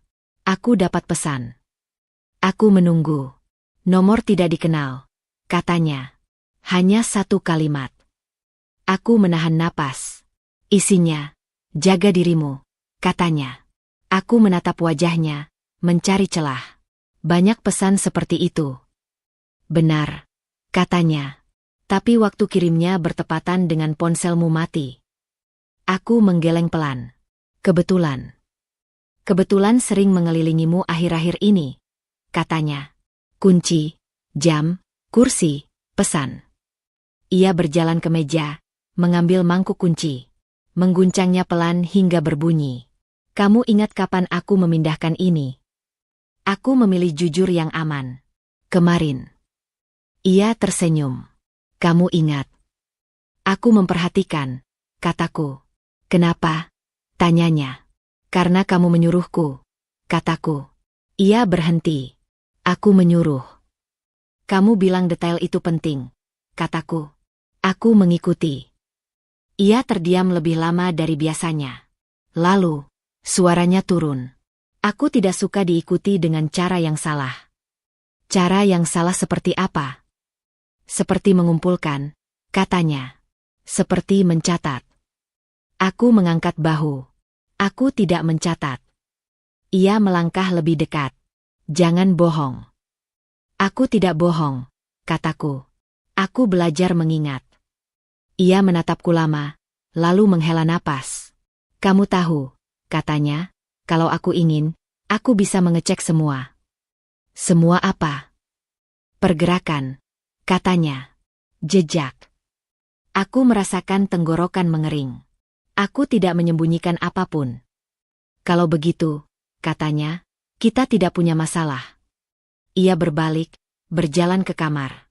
Aku tetap berdiri, mendengar laci dibuka, ditutup. Langkahnya kembali mendekat. Ia berhenti di ambang pintu. Mulai malam ini, katanya tanpa menoleh, kita simpan ponsel di ruang tamu. Aku mengangkat kepala. Kenapa? Supaya kita jujur, katanya. Kenapa hanya ponselku? Tanyaku. Ia menoleh, mata menyempit. Kamu ingin menawar? Aku menggeleng. Tidak. Bagus, katanya. Dan satu lagi. Apa? Besok aku akan mengantar kamu, katanya. Kemanapun kamu mau. Aku merasakan dingin menjalar. Aku tidak perlu. Bukan pertanyaan, katanya. Aku ingin memastikan. Memastikan apa? Tanyaku. Ia tersenyum, tipis dan datar. Bahwa kamu benar-benar kamu. Ia masuk kamar, menutup pintu. Aku berdiri sendirian di ruang tamu, menatap mangkuk kunci yang kini sunyi. Aturan baru telah ditetapkan, rapi dan tanpa teriakan.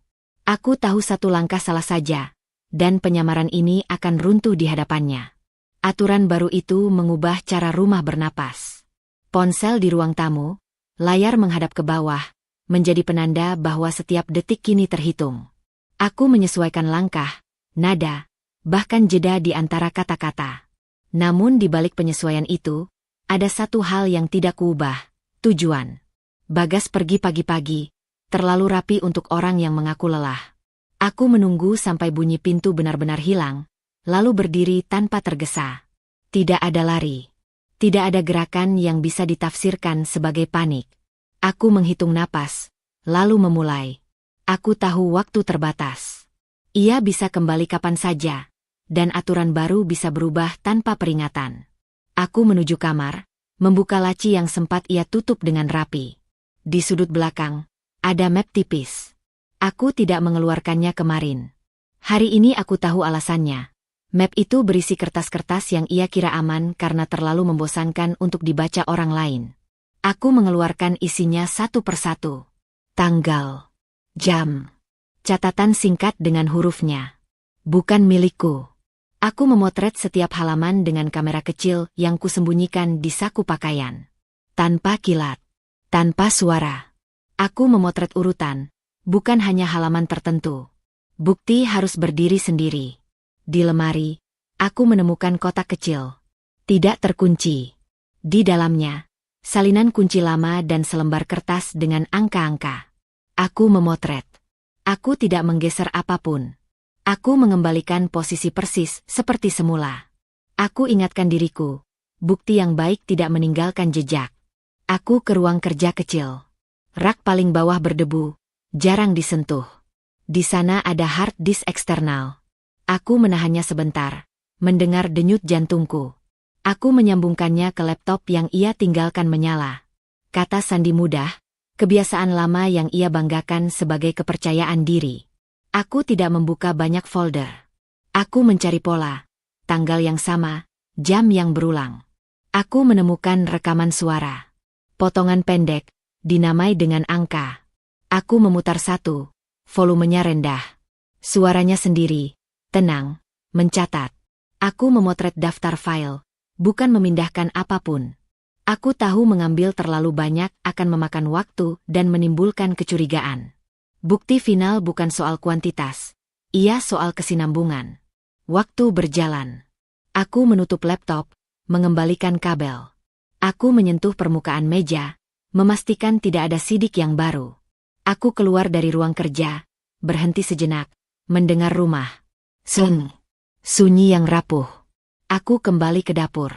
Di balik panel yang longgar, aku menemukannya karena lantai selalu sedikit berdecit di sana. Aku menemukan buku catatan tipis. Tulisan tangan. Aku membalik halaman dengan hati-hati. Ada daftar, ada evaluasi, ada kalimat yang menilai. Aku memotret halaman demi halaman, memilih yang saling menguatkan. Aku tidak membaca semuanya. Membaca terlalu lama membuatku lupa bernapas. Ponselku bergetar di ruang tamu. Aku membeku. Getaran berhenti.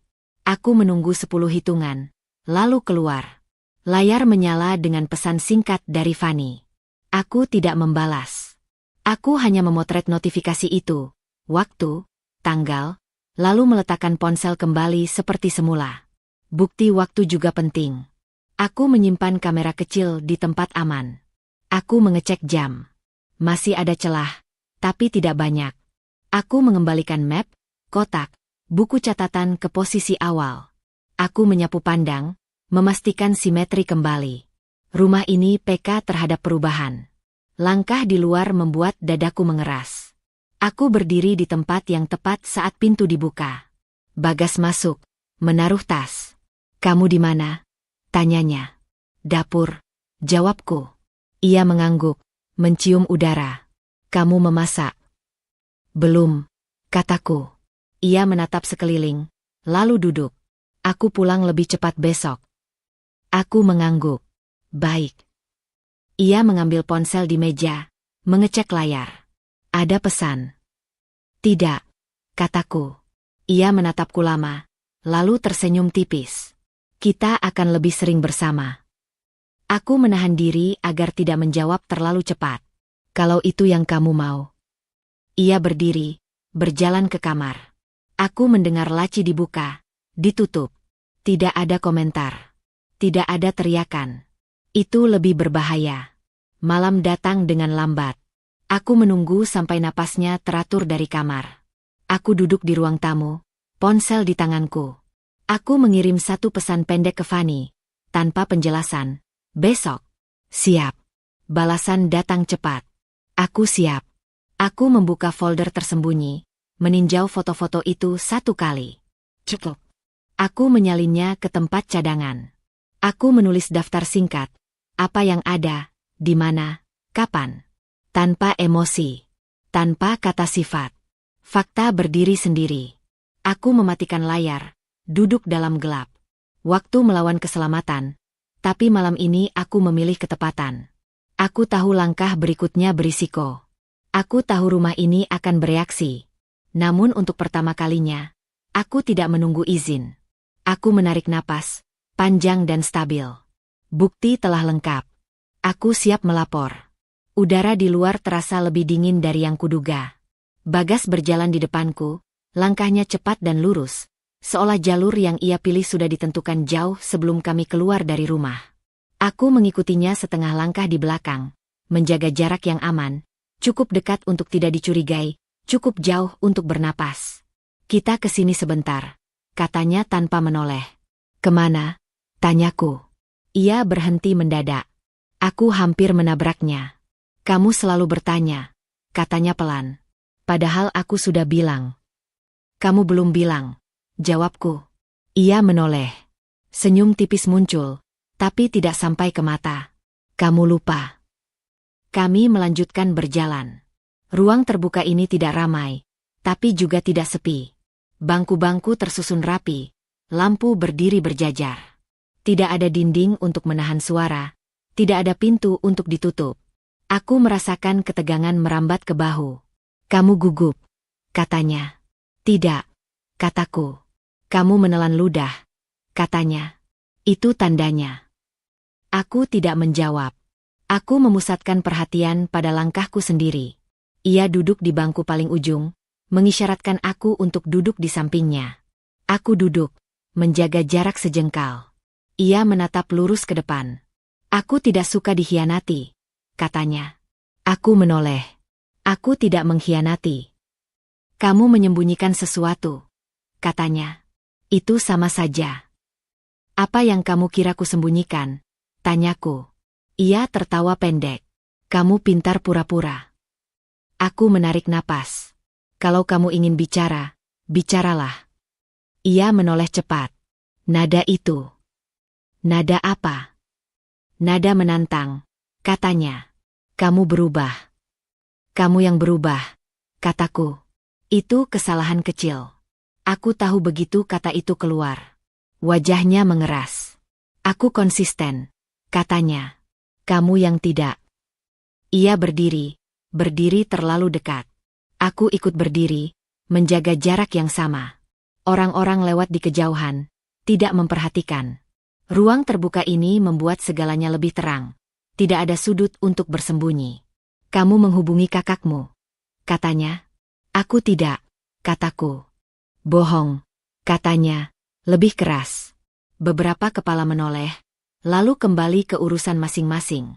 Ia menurunkan suara, tapi kemarahannya tetap terlihat. Aku melihat caramu menyimpan ponsel. Aku melihat caramu menulis. Kamu tidak berhak, kataku. Ia tersenyum, senyum yang tidak ramah. Hak ditentukan oleh siapa yang pegang kendali. Aku menatapnya. Kamu kehilangan kendali. Kalimat itu membuat rahangnya mengencang. Jangan mengajariku. Aku tidak mengajar, kataku. Aku menyebutkan. Ia melangkah lebih dekat. Tangannya terangkat, berhenti di udara. Ia tidak menyentuh, tapi jaraknya cukup untuk membuat dadaku mengeras. Kamu memancing, katanya. Kamu ingin aku terlihat buruk.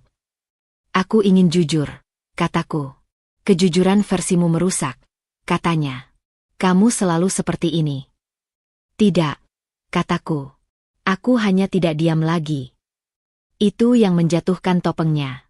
Wajahnya berubah, Bukan marah yang disamarkan, tapi marah yang nyata. Suaranya naik, tidak berteriak, tapi cukup keras untuk menembus ruang. Diam itu yang membuatmu selamat, katanya. Aku yang menjagamu. Aku tidak meminta, kataku. Kamu butuh, katanya cepat. Tanpa aku, kamu berantakan. Aku menggeleng. Itu bohong. Ia tertawa, kali ini kasar. Kamu pikir aku tidak tahu? Kamu pikir catatanmu tidak kulihat? Aku menatapnya. Kamu membacanya. Ia terdiam sepersekian detik. Dan itu salah, kataku. Semua yang kulakukan untukmu salah, katanya. Suaranya mengeras lagi. Aku yang mengatur agar kamu tidak tersesat. Aku tidak tersesat, kataku. Aku terjebak. Kata itu menggantung. Ia menatapku seperti melihat orang asing. Kamu menyebutku apa? Tanyanya. Pengendali, kataku. Pembohong. Ia melangkah lagi, terlalu dekat. Aku mundur satu langkah. Bangku di belakangku membatasi. Aku tidak berlari. Aku berdiri. Kamu mau apa? Katanya. Mengadu. Aku mau berhenti, kataku. Hentikan apa? Katanya. Ini, kataku. Semua ini. Ia menatap sekeliling, lalu kembali padaku. Di sini. Dimanapun, kataku. Ia tertawa lagi, lalu berhenti tiba-tiba. Kamu pikir tempat ini melindungimu? Aku tidak butuh dilindungi, kataku. Kamu salah, katanya. Aku bisa. Ia berhenti. Tangannya mengepal. Ia menarik napas kasar, lalu mengembuskannya. Orang-orang kembali lewat, beberapa melirik. Ia menyadari itu. Untuk sesaat, Topeng mencoba kembali. Gagal. Kamu sudah melangkah terlalu jauh, katanya, rendah dan jelas. Aku melangkah keluar, kataku. Ia mendekat. Suaranya dingin. Kalau kamu melapor, kamu hancur. Aku menatap matanya. Aku tidak sendirian. Kalimat itu membuatnya kaku. Apa maksudmu? Kamu tahu, kataku. Ia menoleh cepat, mencari sesuatu di wajahku. Kamu berani? Tidak, kataku. Aku siap. Ia tertawa pendek, lalu wajahnya mengeras lagi. Kalau begitu, dengarkan baik-baik. Ia condongkan tubuhnya. Mulai sekarang, tidak ada lagi pura-pura. Aku mengangguk. Benar. Ia menatapku lama, lalu melangkah mundur. Ini belum selesai. Aku menjawab tanpa suara, tapi dengan sikap. Aku berdiri tegak, tidak mundur lagi. Ruang terbuka ini menyimpan gema langkahnya saat ia pergi, cepat dan tegang. Aku tahu titik itu telah terlewati. Tidak ada jalan kembali. Topengnya telah jatuh di tempat yang tidak bisa ia rapikan lagi, dan aku memilih berdiri di sini, terlihat, dan tidak diam. Pagi itu Bagas berdiri di depan pintu, tepat di jalur keluarku. Kita bicara dulu, katanya. Aku meraih tas. Aku harus pergi. Tangannya terangkat lebih cepat dari dugaanku. Bukan ke wajahku, tapi ke pergelangan tanganku. Jarinya menutup kuat, ibu jarinya menekan bagian dalam. Bukan dorongan kasar, tapi cengkeraman yang disengaja, cukup kuat untuk menghentikanku melangkah. Lepaskan, kataku. Jangan dramatis, katanya pelan. Aku hanya ingin kamu tenang. Aku menarik tanganku. Pegangannya mengencang. Rasa nyeri menjalar singkat, tajam, membuat napasku tersendat. Aku bilang lepaskan. Ulangku. Ia menarikku setengah langkah ke arahnya. Tumitku bergeser di lantai. Tas di bahuku terlepas dan jatuh. Suara benda jatuh itu terdengar keras di kepalaku. Kamu mau kemana? Tanyanya. Keluar, kataku. Sekarang. Ia menahan lebih kuat. Aku bisa merasakan detak nadinya di jariku. Cepat. Kamu tidak akan membuatku terlihat buruk, katanya. Tidak hari ini. Aku mengangkat suara, tidak berteriak, tapi cukup jelas. Ada orang. Lorong di ujung pintu terbuka. Cahaya pagi masuk. Langkah terdengar di luar. Bagas melirik ke sana, lalu kembali menatapku. Pegangannya masih ada. Lepaskan aku, kataku. Atau aku berteriak. Ia melepaskan seketika, seperti tersentak. Tanganku bebas, pergelangan terasa panas. Aku tidak menunggu. Aku mengambil tas, melangkah keluar. Kamu berlebihan, katanya dari belakang. Aku menyentuhmu sebentar. Aku berhenti, berbalik. Itu menahan. Ia tersenyum tipis. Itu mencegah. Aku melanjutkan langkah. Aku tidak berlari. Di ruang yang berbeda, dengan meja yang sama dinginnya, aku menyebutkan kejadian itu dengan urutan yang bersih. Pergelangan, tekanan, tarikan, upaya menghalangi. Aku menunjukkan bekas kemerahan yang belum hilang sepenuhnya. Aku menyebutkan pintu terbuka, langkah orang lain, waktu yang tepat. Petugas itu mendengarkan tanpa memotong. Apakah Anda bisa pergi? Ya, kataku. Karena ia melepaskan. Apakah Anda merasa dibatasi? Tanyanya. Ya, kataku. Tubuh saya dihentikan. Ia mencatat. Baik. Aku menyerahkan bukti yang telah kukumpulkan. Foto-foto berurutan. Rekaman. Catatan waktu. Bukan satu kejadian, tapi pola. Ketika sampai pada pagi itu, aku tidak menambah kata sifat. Aku tidak perlu.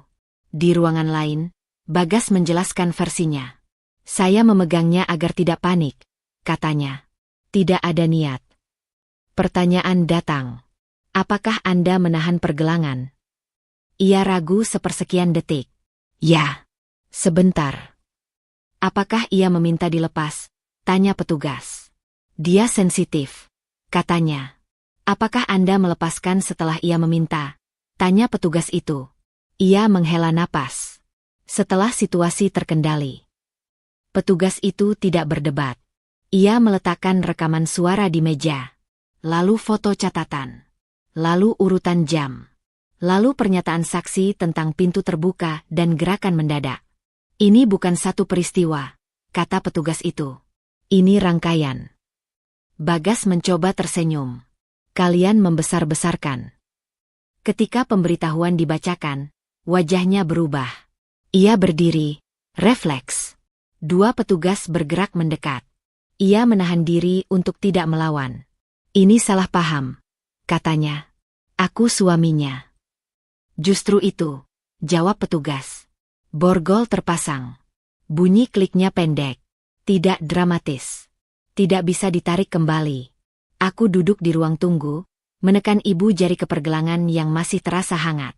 Fanny di seberangku. Kami saling menatap, lalu mengalihkan pandangan. Tidak ada pelukan.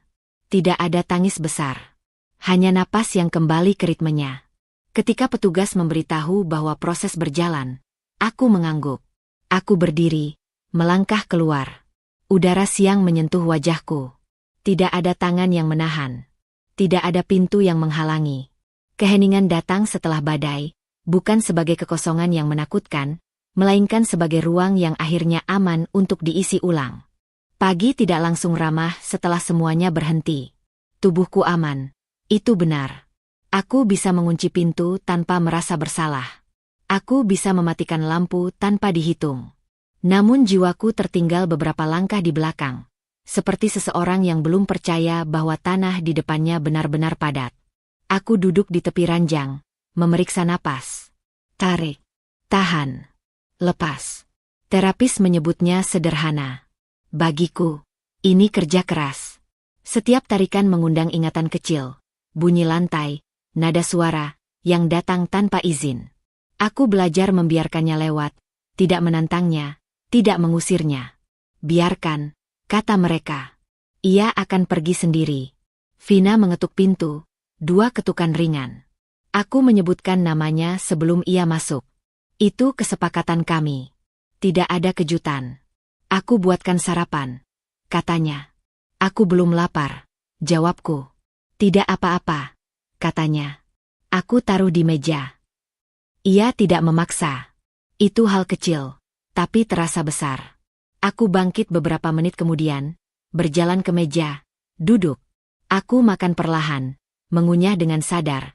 seperti orang yang sedang belajar kembali mempercayai tubuhnya. Di luar, suara kendaraan berlalu. Aku menahan dorongan untuk menghitung. Aku membiarkan waktu berjalan tanpa kuawasi. Jam di dinding berdetak tanpa perintah. Siang hari aku pergi ke tempat yang kusebut aman. Bukan karena tidak ada orang, justru karena ada. Bangku di taman, matahari menyentuh bahu, anak-anak berlari. Aku memilih duduk menghadap jalan. Punggung ke tembok. Batas itu penting bagiku sekarang. Aku tidak malu membutuhkannya. Ponselku bergetar. Aku tidak melonjak. Aku melihat layar, membaca nama, lalu menurunkannya. Aku menunggu sampai napasku stabil sebelum membalas. Aku di taman. Aku baik-baik saja. Kata-kata itu masih perlu kuucapkan berulang agar terdengar benar. Sore hari, aku menghadiri sesi pertama setelah semuanya terbuka. Ruangan itu tenang, kursinya empuk, jendelanya setengah terbuka. Aku diminta bercerita sejauh yang kumampu. Aku tidak menceritakan semuanya. Aku memilih satu potongan kecil, tentang bagaimana diam terasa aman sampai ternyata tidak. Kamu tidak harus menyelesaikan hari ini, kata terapis itu. Aku mengangguk. Di kepalaku, ada daftar lama yang ingin segera dituntaskan. Aku meletakkannya satu persatu. Malam datang tanpa ketegangan yang biasa. Aku menyiapkan pakaian untuk esok hari tanpa menimbang kemungkinan salah. Aku memilih yang nyaman, bukan yang benar. Aku mematikan lampu ketika ingin, menyalakannya kembali jika perlu. Tidak ada suara yang menilai. Di ranjang, tubuhku gelisah. Aku membiarkannya. Aku menekan telapak kaki ke kasur, merasakan tekstur. Aku menyebutkan 5 hal yang kulihat, 4 yang kuraba, 3 yang kudengar. Teknik itu tidak ajaib. Ia hanya membantu. Cukup. Hari-hari berikutnya tidak lurus. Ada pagi yang mudah, ada siang yang berat. Ada kalanya aku tersenyum, lalu tiba-tiba ingin bersembunyi. Aku belajar bahwa kemunduran tidak menghapus kemajuan. Ia bagian dari peta. Aku menulis lagi. Bukan catatan tentang orang lain, melainkan tentang diriku. 1 kalimat per halaman. Aku berhak lambat. Aku boleh berubah pikiran. Aku tidak harus kuat hari ini. Tulisan tanganku kadang goyah. Aku tidak memperbaikinya. Vina menemaniku tanpa menjadi penjaga. Kami berjalan berdampingan, bukan saling menarik. Jika aku berhenti, ia berhenti. Jika aku maju, ia mengikutiku. Keheningan di antara kami tidak menuntut penjelasan. Suatu sore, aku menyadari aku tertawa. Singkat, terkejut, lalu berhenti. Aku menyentuh dadaku, memastikan itu nyata. Tidak ada hukuman menyusul. Aku tertawa lagi, lebih pelan. Aku masih takut pada beberapa hal. Aku masih memeriksa kunci 2 kali. Aku masih terkejut oleh suara tertentu. Namun ada ruang di antara rasa takut itu. Ruang kecil yang bisa kutempati. Di sana, aku bernapas. Harapan tidak datang sebagai janji besar. Ia datang sebagai kebiasaan baru. Bangun, mandi, makan, keluar rumah, kembali. Ia datang sebagai pilihan untuk meminta bantuan tanpa merasa gagal. Ia datang sebagai izin untuk tidak sembuh sekaligus. Saat malam menutup hari, aku mematikan lampu dan membiarkan gelap hadir tanpa ancaman. Tubuhku selamat. Jiwaku menyusul, langkah demi langkah, tidak tergesa. Dan untuk pertama kalinya, aku percaya bahwa pelan bukan berarti tertinggal. Pagi itu terasa berbeda. Tidak ada suara langkah berat di belakangku. Tidak ada pintu yang menutup dengan kasar. Tidak ada tatapan yang menahan tubuhku. Tubuhku aman, itu sudah jelas. Tapi jiwaku masih terbiasa menoleh setiap kali suara keras terdengar. Aku menarik napas, menahannya, lalu melepaskan perlahan. Hari ini, aku belajar, bukan tentang kelincahan, tapi tentang jarak yang aman. Vina berjalan di sampingku, langkahnya ringan, tidak tergesa, seperti selama beberapa hari terakhir. Kami tidak berbicara banyak. Hanya beberapa kata ringan saat melewati trotoar yang ramai. Kita harus tetap di sini sampai sidang selesai, katanya pelan. Aku mengangguk, tidak menambahkan komentar. Aku tahu itu benar. Hari ini bukan tentang perasaan, tapi tentang fakta. Sidang dimulai tanpa prolog panjang. Hakim membuka dengan suara datar, membaca daftar tuduhan yang sudah kukenal. Pengendalian, kekerasan verbal, penahanan fisik, manipulasi psikologis, bukti yang lengkap dan teratur. Setiap kata berdiri sendiri, tidak perlu diperindah, tidak ada tambahan drama. Aku duduk tegak, tangan di pangkuan, mencoba tidak menoleh ke arah Bagas lebih dari sekadar mata. Ia duduk dengan punggung lurus, wajahnya rapi seperti biasa. Senyum yang dulu menawan kini tidak lagi berfungsi. Ada ketegangan halus di garis rahangnya, dan untuk pertama kalinya aku melihat keraguan singkat di matanya. Petugas menayangkan rekaman, satu persatu, secara berurutan. Tekanan fisik yang ia lakukan padaku, detik-detik menahan pergelangan tangan, langkah-langkah yang ia blokir, semua ditampilkan tanpa embel-embel. Aku tidak menutup mata, tidak menoleh. Aku hanya mencatat dalam hati bahwa bukti yang dulu kurasa rapuh kini berbicara lebih keras daripada kata-kata Bagas. Saat ia diminta menjelaskan tindakannya, Bagas berbicara dengan nada yang terkendali. Aku hanya mencoba menenangkan situasi, katanya. Tidak ada niat menyakiti. Ia tersenyum tipis, mencoba memulihkan kendali, tapi setiap kalimatnya digeser oleh fakta yang jelas. Rekaman, foto, kesaksian saksi. Ia berhenti sejenak ketika ditanya perihal pergelangan tanganku. Ada jeda yang terlalu lama untuk disebutkan ragu, terlalu pendek untuk mengabaikan. Petugas diam, mencatat, dan langkah demi langkah kejelasan fakta membungkusnya. Hakim memutuskan, suaranya datar, tetapi setiap kata meninggalkan ruang tanpa bisa dinegosiasikan. Bagas dinyatakan bersalah atas semua tuduhan. Masa hukuman disebutkan secara tegas, pidana penjara nyata, dengan program rehabilitasi perilaku, dan perintah perlindungan bagi korban. Tidak ada kegembiraan, tidak ada sorak-sorai. Aku menelan napas panjang. Aku menatap kursi di depanku, mengingat hari-hari ketika takut menguasai tubuhku. Kini, orang itu yang menahan aku dengan tangan dan kata, akhirnya harus menghadapi konsekuensi yang tidak bisa dinegosiasikan.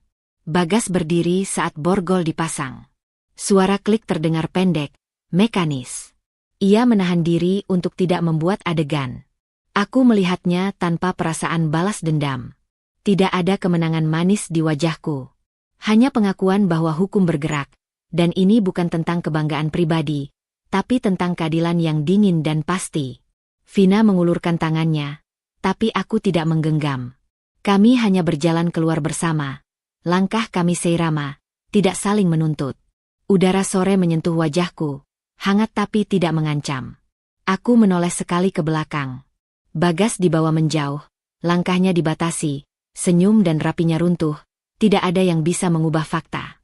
Rumah, ruang, waktu yang dulu dikontrolnya kini lepas dari genggaman. Ia kehilangan panggung, dan dunia melanjutkan tanpa drama yang ia pikir bisa kuatur. Di luar ruang sidang, dunia tetap berjalan, kendaraan, orang-orang, suara riang anak-anak di taman dekat gedung. Aku belajar melihatnya tanpa waspada berlebihan. Setiap tarikan napas terasa nyata, setiap langkah terasa pilihan. Aku menulis satu kalimat di buku catatan. Tubuhku selamat, jiwaku pulih sedikit demi sedikit, dan keadilan tidak membutuhkan sorak-sorai. Malam tiba. Lampu kamar menutup hari dengan lembut. Aku menyalakan lilin kecil, aroma hangat mengisi ruang, tetapi aku tidak merasa perlu mengikat diri pada ketenangan itu. Aku sadar bahwa pemulihan bukan garis lurus, dan kemenangan hukum bukan akhir perjalanan.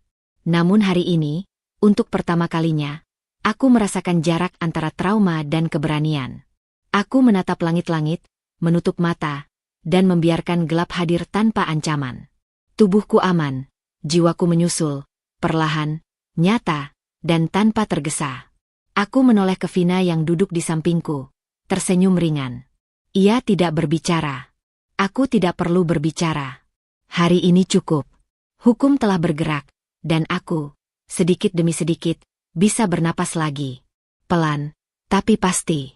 Dan itu, lebih dari cukup untuk melangkah ke hari berikutnya. Hidup kadang menghadirkan orang yang mencoba mengendalikan kita, baik secara fisik maupun psikologis. Jangan pernah merasa malu untuk meminta bantuan, melaporkan ketidakadilan, dan menjaga diri sendiri. Pemulihan bukan proses cepat, pelan itu wajar, dan setiap langkah kecil menuju keselamatan adalah kemenangan yang nyata. Ingat, kekuatan sejati bukan tentang membalas dendam, tapi tentang membebaskan diri dan membangun hidup yang aman dan damai. Terima kasih telah mengikuti kisah ini. Semoga setiap langkah kecil Anda menuju keberanian, kesehatan, dan ketenangan hati selalu terasa berarti. Tetap kuat, tetap waspada, dan jangan lupa memberi ruang untuk diri sendiri bernapas. Salam hangat dari kami. Semoga hidup Anda selalu penuh cahaya dan keselamatan.